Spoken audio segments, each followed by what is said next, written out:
Hi there. So you've learned about introductions, great ways to introduce your audience and grab your audience's attention, as well as crafting a very strong thesis statement. We've also talked about body paragraphs and how those are your main points in your argumentative essay. And now we're going to talk a little bit about conclusions. So conclusions are important. You want to leave your audience with a positive impression. So I'm going to share my presentation screen to get the right button there. So you want to leave your audience with a positive impression, right? You want to grab their interest at the beginning, keep their interest throughout the main part of your essay, and then with your conclusion, present them with a vision or a call to action that leaves them with a positive impression and makes them want to do something. So let's go through this. There are many ways that you can go about doing this. So there are some do's and don'ts, first of all, right? You do want to read through what you've written. When you are thinking about how to approach your conclusion, it's often helpful to go through your paper, read what you've written so that you kind of are refreshed with your ideas, you know the line of your argumentation, that kind of thing, the main points that you've made. In your conclusion, you also want to re-emphasize your stance. You may have heard in previous classes that in your conclusion, you're supposed to restate or rephrase your thesis statement. And that's really where you are re-emphasizing your stance, because in this argumentative essay, you are taking a stance, right? You have your topic, you have your stance, and that's all included in your thesis statement. So that's what I mean by re-emphasizing your stance. Also in the conclusion, you have a chance to discuss potential implications. So if you remember that you are arguing for something, you can discuss those potential implications if no action were to be taken, right? If the world doesn't follow through in how you think it should be with your argument. It's a good place. Your conclusion is a really good place to use pathos or the appeal to the emotions. You really want to tug on those heartstrings and employ the audience's emotions, whether, it could just get them stirred up, get them feeling something that they want to take action. And then you can also conclude with a question that can either be at the beginning or the end of your conclusion paragraph. So some of the don'ts here, you don't want to present new information or new lines of argument in your conclusion. That confuses readers. You've walked them through a certain line of argumentation, and then suddenly they think that you're wrapping things up, and then bam, all of a sudden there's some new information and readers are like, wait, I thought we were done here, right? So you have to be careful, especially when you are discussing the potential implications, that you don't go off in a new direction with new information. Another thing to avoid is repeating your thesis statement verbatim. Don't write your thesis statement word for word. It's just something that we don't do in writing. You want to get the general idea rephrased differently, perhaps even turn it into a question, depending on how artful you are as a writer, but don't repeat it word for word. That's something that we just try to avoid. You also don't want to be apologetic. You are arguing a stance. This is something that you believe in. This is something that you think should be done, right? Don't be apologetic. Be firm, be strong. You can be an empathetic writer, but you don't have to be apologetic. You don't have to say, I'm sorry that I have this opinion, because that makes your writing seem that much more weak, and you don't want to appear as a weak writer. You also don't want to begin with cliches. Cliches are kind of boring, and that's kind of makes your audience think that they're being spoken down to. So you don't want to dumb down things with cliches. And it's also good to avoid trying to conclude with a quote. You can include a quote in your conclusion essay, conclusion paragraph if you think it's appropriate, but don't end with a quote. That's just not good form. So let's go over detailed instructions here with read what you have written. Again, this reminds you of your stance. It helps you to remember your major points. It also ensures that you're not going to repeat a statement or a phrase that you used earlier in your paper. When readers see that kind of repetition, they're like, oh, you know, you're recycling information here. It just weakens your writing. But when you read what you've written, you also tend to renew your enthusiasm for your topic. You read through what you've written and what you've said and the points that you've raised, and you're like, hey, wow, you know, this is pretty cool, right? And that renews your enthusiasm and it gets you geared up to write more for your conclusion and summarize things for your readers. It also helps you to consider how best to persuade your audience. Do you want to make them angry? Do you want to pull on their heartstrings? You know, like that Sarah McLachlan commercial with the sad-looking animals in the animal shelter, that kind of thing. How do you want to persuade your audience? How do you want to use ethos, or not ethos, pathos, in your conclusion? With re-emphasizing your stance, again, you want to think about what your topic and your thesis or your stance were. What were your most logical arguments? And then you're going to tie up any loose ends, make sure that you are making connections for your audience, make them very apparent. Your readers shouldn't have to do lots and lots of work. It's a little different when we're writing academically. We need to be explicit. We need to make connections apparent.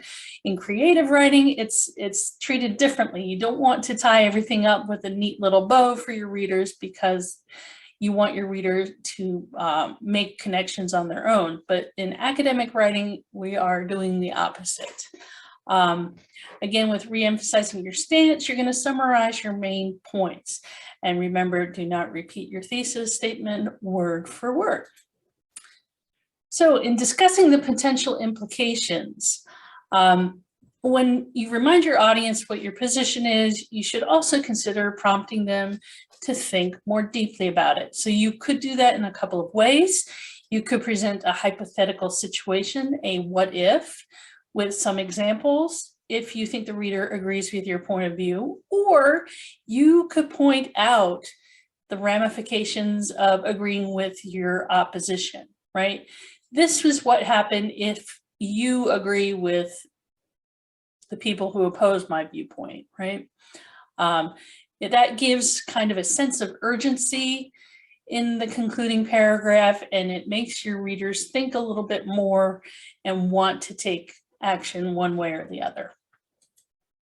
So remember, as I said before, don't present new information or new arguments in your conclusion. If you are making a new point, then you're not ready to conclude your essay, right? It can be tempting to begin that new line of thinking when you are thinking about the hypothetical situations or the implications and ramifications, but it's really important that you don't shoot off in a different direction and that you don't wander off topic. Remember, you are concluding, so that means you're summarizing things and you're starting to wrap things up for your readers. You don't want to go off in a different direction. So keep that in mind. Appealing to the emotions. So in your essay, you've used logic, logos, and ethos, which is the appeal to credibility, through using sources, right? You use 5 sources for these assignments, and that provides good, solid, logical information as well as credibility. You are implementing the ideas of other people who agree with you. So that's what you do in the body of your essay. So in the conclusion, this is where you're really going to employ pathos. And you've probably seen in my feedback to you in previous essays that, you know, try to turn it down a little bit, save the the passionate speech for the end. That's really where it has the most impact. That's where you can make your call to action, and that's where you get emotions involved, your readers' emotions begin involved, and it also builds a sense of urgency with your readers. This is similar to how many advertisers use the appeal to the emotions. They use it to persuade the audience to purchase their products. So if you think along those lines, if you're using pathos in your conclusion, you're persuading your audience to your line of thinking, right? You've presented them with solid evidence from really good sources, and now is your chance to light a fire under your readers' behinds and spur them on into action, right? You want to persuade them to agree with you. That's the whole point of argumentative writing, right? So as I said before, you can also ask a question, and you can do that in a couple of ways. It sometimes works to kind of restate your thesis as a question. Ask a question at the beginning of your conclusion, right? And you could also reserve a question to be your very last sentence in your conclusion. So it's perfectly acceptable to ask a rhetorical question. That leaves your reader with something to think about. They can think more about what you have said after they're done reading your essay, right? Your ideas start to stick with them. It can also help your audience stay engaged until the very last sentence, right? You want to be sure, though, that your question is relevant and that your question also strengthens your point of view or your stance, right? So asking a question can be very good. Remember, you don't ask a question in your thesis statement, but in the conclusion, you can treat it differently, right? You can ask questions. This website here, I'm going to link as a suggested video. I will also include a link in Blackboard. I'm not going to play it in this presentation because of copyright stuff. So when I use this presentation in class, we actually watched the presentation together. This is a British video, so it's a little bit different. She talks about various linking words that you can use in your conclusion. So this is just a nice little resource. You don't have to stick with everything that she says because I don't agree 100%. But look for it up here and in Blackboard. And then I have a suggested outline for how you can organize your concluding paragraph. You start with a topic sentence. Obviously, every paragraph starts with a topic sentence. And that's where you would repeat or rephrase your thesis statement. Again, you want to rephrase it so it's not redundant. You don't want to have it word for word. You could also, if you're a little bit more of a skillful writer, you could turn it into a question. And then your supporting sentences, you're going to paraphrase or summarize the major points and arguments that you've made through the body of your paper. You will also draw those connections, right? You're going to explain the significance of your ideas, show your audience how they all connect. And then your closing sentence, that's where you're going to connect back to a point, an image, or an anecdote that was made in the introduction. And it is your final word on the subject and gives the reader a sense of closure, right? Again, leave your reader with something to think about, leave your reader with a sense of urgency, and you'll be good. So we have a couple of examples here, and I'll read them. Though there has been much debate on the subject, it is clear that democratic leadership is the best form of management for the modern workplace. This is made evident by the fact that over the course of the last century, employees have become increasingly more educated and competent. Additionally, there is a growing emphasis on independence, creativity, and free thought, meaning that team members are realizing that they have something worthwhile to contribute that could provide a meaningful perspective. It is because of these reasons that democratic leadership where input and conflicting opinions are welcome, should be adopted in a majority of organizations. So here's a restatement of the thesis. It's clear that democratic leadership is the best form of management. Then we have some summarized ideas here. It's made evident by this, additionally this, and notice here, we have an explanation, making connections, meaning that team members are realizing, yada, yada, yada. And then we have this ending statement. It's because of these reasons, right? It's closing everything in. Notice that there are no linking verbs or linking words, linkers, used in this paragraph. You don't have to use those. That they can be helpful in signaling that you're coming to an end, finally, in conclusion, that kind of thing. But there's no hard and fast rule that you have to use those kind of linking words, right? You can write a pretty solid conclusion without actually coming out and saying, in conclusion. Not that I have a problem with using that, but you know what I mean. So here's a second example. The problem of teen gang violence can be eliminated. It will, however, take time, money, and a combined effort on the part of many people. So you see it's bolded here. That is the restated thesis statement.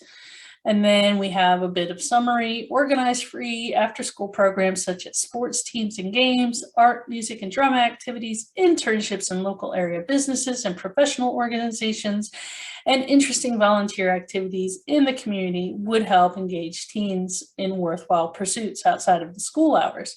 So you see that list here, those probably were included in several body paragraphs in this argumentative essay.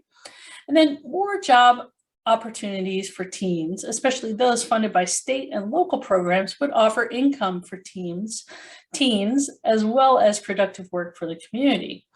Outreach to families through schools, community organizations, and places of worship would promote intergenerational activities that could improve family closeness, helping teens to work on their problems at the family level instead of taking them to the streets. If these programs can be implemented, we will surely see a decrease in gang activity and safer streets and neighborhoods for us all. So we see this sense of urgency here. If we do this, this is what's going to happen, right? Which is a good thing. I like this example because it's color-coded and it shows you what's going on within each part of the example. We have the rephrased thesis statement in blue. I'm not going to read through the whole paragraph. Then we have the summary of the main points within the paper that's here in the yellow. And then finally in the orange here at the end, we have the significance of the argument. As society embraces the inclusion of technology in everyday life, the field of education should not be an exception. To exclude technology from educational and social development could arguably be detrimental to a child's outcome as an adult. So again, a sense of urgency, and it says, if we don't do this, this is what could happen, right? Pointing out the implications or the ramifications if we're not to take action. And here is my work cited. So again, I will link this for you so that you have access to it if you want to watch it, if you're interested in it. Again, it's not a requirement, but a resource for you. So good luck with your concluding paragraphs. If you have any question, please let me know. Bye-bye.